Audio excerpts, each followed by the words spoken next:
ఎందుకంటే బతుకమ్మ మీరు తెలంగాణ తల్లి రూపం మార్చేది ప్రజల ఆమోదం ఉన్నట్టయితే అసలు జీవోతోనే అవసరం ఏముంది? ఇంకో రకంగా పెడితే కేసులు పెడతామని బెదిరించేటట్టు గెజెట్ ఇవ్వాల్సిన అవసరం ఏముంది? ఇంత పిరికితనం ఏంది? ముఖ్యమంత్రి గారు ఇవాళ ప్రతి జిల్లాలో ఒక చిన్న పోస్ట్ సోషల్ మీడియాలో పెడితే వాళ్ళ మీద కేసులు పెడుతున్నారు. వాళ్ళ మంత్రులు ఫోన్ చేసి బెదిరిస్తున్నారు, వాళ్ళ నాయకులు ఫోన్ చేసి బెదిరిస్తున్నారు. ఓన్లీ బీఆర్ఎస్ కార్యకర్తలనే కాదు, సామాజిక మాధ్యమాల్లో ఒక ప్రెస్ మిత్రుడు పోస్ట్ పెట్టినా కూడా ఫోన్ చేసి బెదిరించేటటువంటి పరిస్థితి వచ్చింది. మీకు తెలియదానే మీరు చూడలేదా ఎన్ని తిట్లు తిట్టిరు కేసీఆర్ గారిని? పెట్టినరా కేసీఆర్ గారు కేసులు?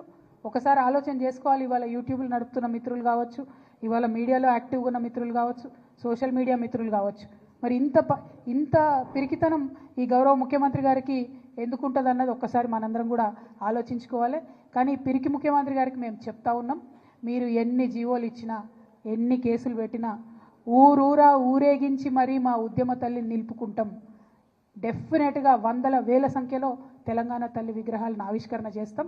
తెలంగాణ జాగృతి ఆధ్వర్యంలో చేస్తాం, బీఆర్ఎస్ ఆధ్వర్యంలో చేసుకుంటాం. తెలంగాణ వాదులం, తెలంగాణ ప్రేమికులం అందరం కూడా కలిసి ఊరూరా నిలబెట్టుకుంటాం విగ్రహాలు. మీరు మారిస్తే మా గుండెలలో ఉన్న తెలంగాణ తల్లి బొమ్మ చెరిగిపోదు. మీకు ప్రజలు అవకాశం ఇచ్చారు, వీలైతే 10 మంచి పనులు చేయండి. కానీ ఇట్లాంటివన్నీ చేసి తెలంగాణ ప్రజలను, తెలంగాణ వాదుల్ని బాధ పెట్టొద్దని కోరుతా ఉన్నాం. ఈ చర్చ అంతా కూడా వాస్తవానికి మీరు అభివృద్ధి చేయలేకపోతా ఉన్నారు కాబట్టి ఒక డైవర్షన్ కోసం మీరు వాడుకుంటున్నారని చెప్పి మేము బలంగా నమ్ముతూ ఉన్నాం.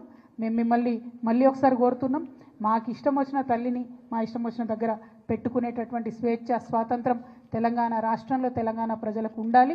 దానికి మేమే మార్గదర్శకంగా ముందుంటాం.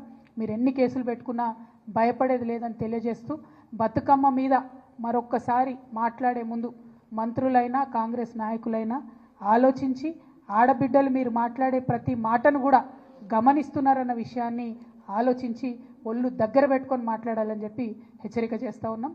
Thank you. జై తెలంగాణ.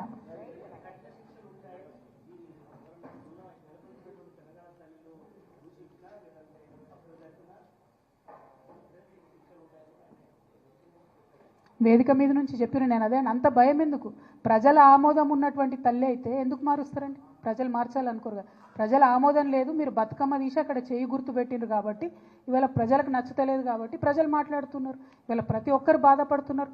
కాంగ్రెస్ పార్టీలో మొన్న కొండా సురేఖ గారు, సీతమ్మ గారు, సీతక్క గారు వాళ్ళు కూడా బతుకమ్మ ఆడినరండి, ఆడలేదా? మరి వాళ్ళు ఆడొచ్చా? మంత్రులుగా వాళ్ళు ఆడొచ్చు, కానీ మళ్ళీ ఎక్కడిది బతుకమ్మ, ఎవరు ఆడిన బతుకమ్మ అని వాళ్ళే మాట్లాడితే ఏమన్నా అర్థం ఉందా?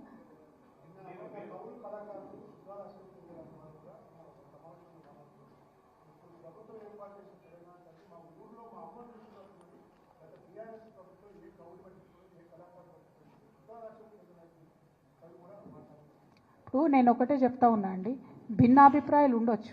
ఒకనాడు ఉద్యమంలో తెలంగాణ తల్లిని పెట్టినప్పుడు దాదాపు నెల రోజులు చర్చ చేసి అందరి మేధావుల ఒపీనియన్ తీసుకొని తెలంగాణ ఉద్యమ సందర్భంలో ఎట్లా తెలంగాణ తల్లి ఉంటే బాగుంటుంది, మన ప్రత్యేకత చూపించేటటువంటి విగ్రహం ఉండాలి అనేటటువంటి ఆలోచనలు చేశారు. ఇవాళ వీళ్ళు ఒక విగ్రహం పెట్టిండ్రు, మొత్తం సీక్రెట్, ఎక్కడ విగ్రహం తయారైందో, ఎవరు డిజైన్ వేసిండ్రో మొత్తం రిలీజ్ అయ్యేదాకా కూడా చెప్పుకోలేదు. అంటే అంత నిర్బంధంగా ఒక విగ్రహాన్ని తయారు చేసేటటువంటి దుస్థితి ఇవాళ ప్రజాస్వామ్యంలో ఉండడమే నిజంగా అవమానకరం. ఓపెన్గా ఉండాలి. ఇదే ఆర్టిస్టులు, ఇదే పోయట్లు ముందే చెప్పేది ఉంటుంది.